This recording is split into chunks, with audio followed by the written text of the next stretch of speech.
Quant à l'animateur télé Jean-Marc Morandini, il a été condamné cet après-midi à 1 an de prison avec sursis, assorti d'un sursis probatoire de 2 ans, ainsi qu'une obligation de soins de 2 ans et une inscription au fichier des auteurs d'infractions sexuelles ou violentes. Il était jugé pour des faits de corruption de mineurs commis sur 3 adolescents entre 2009 et 2016 lors d'échanges électroniques à caractère sexuel, d'un casting à son domicile également.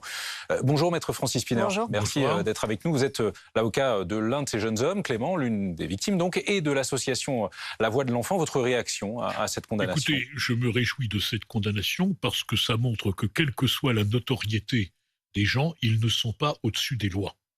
Et dans cette affaire, M. Morandini était dans le déni, il conteste les faits et le tribunal est entré en voie de condamnation de manière motivée sur les 3 cas qui lui étaient soumis.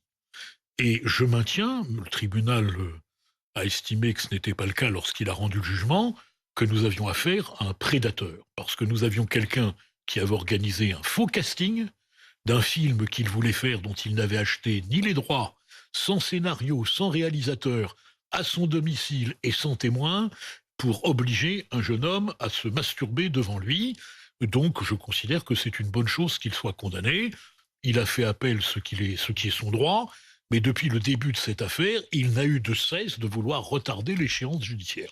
Alors, il y a quelque chose qui est important, c'est que malgré le temps écoulé, aucune remise en question n'a été amorcée par M. Morandini sur ces passages à l'acte transgressif. C'est ce qu'a estimé la présidente du tribunal correctionnel. C'est difficile forcément pour votre client qu'il n'y ait pas eu de reconnaissance de la part de son agresseur. Ça va un peu au-delà, parce que même si M. Morandini dit « je ne me souviens pas de ce casting précisément », ça veut dire que la victime, sa mère, ment.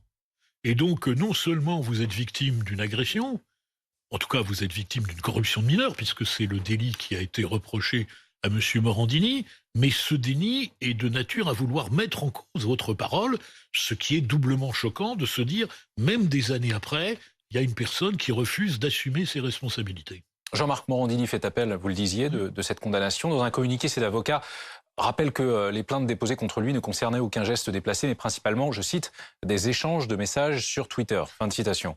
Écoutez, je suis avocat, je connais parfois la difficulté de l'exercice de la défense. On fait ce qu'on peut et j'ai beaucoup de compassion pour mes confrères. Mais la question est fausse. La réponse est fausse. Monsieur Morandini, oui, pour 2 des adolescents, a des contacts qui sont des contacts par message, SMS, etc. Mais dans le cas de celui que je défends, c'est quelqu'un qu'il fait venir, qui est un garçon, qui est timide, qui est jeune, qui est mineur, il sait qu'il est mineur, et il essaye par le biais de ce casting de lui dire « si vous voulez jouer ce rôle, il faut que vous soyez décoincé », il lui demande de se mettre nu, il lui demande de se masturber. Nous ne sommes plus dans le monde virtuel, nous sommes dans un monde très réel. Monsieur Morandini est une personne publique, la direction de CNews a décidé de le maintenir à l'antenne. Qu'est-ce que ça vous inspire? Écoutez, monsieur Morandini fait appel. Il est présumé innocent et je ne suis pas son employeur. Mais je serai son employeur, je serai quand même obligé de m'interroger sur la nature des faits. Car si M. Morandini a pu faire cela, c'est qu'il a mis en avant son statut d'animateur, radio, télé, en disant aux jeunes « je peux te présenter un tel, tu peux venir sur mon plateau, tu peux participer à mon émission ». Donc sa vie professionnelle est liée à son activité délinquante.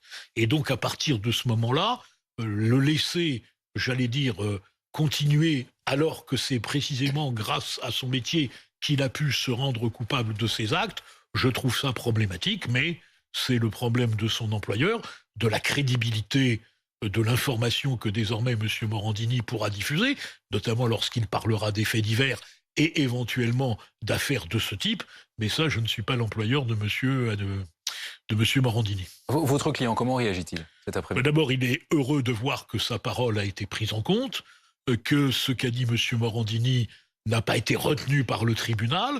Il y avait un côté un peu indifférent. M. Morandini, en ce qui le concerne, disait « je ne m'en souviens pas », alors que c'est une scène particulièrement traumatisante pour lui, et voir qu'une scène traumatisante pour lui, selon M. Morandini, serait totalement occultée, c'est assez violent. Donc il est ravi que le tribunal ait remis les choses en place d'une manière très claire. Jean-Marc Morandini a été aussi condamné à une obligation de soins. Est-ce qu'il sera obligé de le faire malgré l'appel ou est-ce que l'appel est suspensif? Alors sur ce point, le tribunal a ordonné l'exécution provisoire.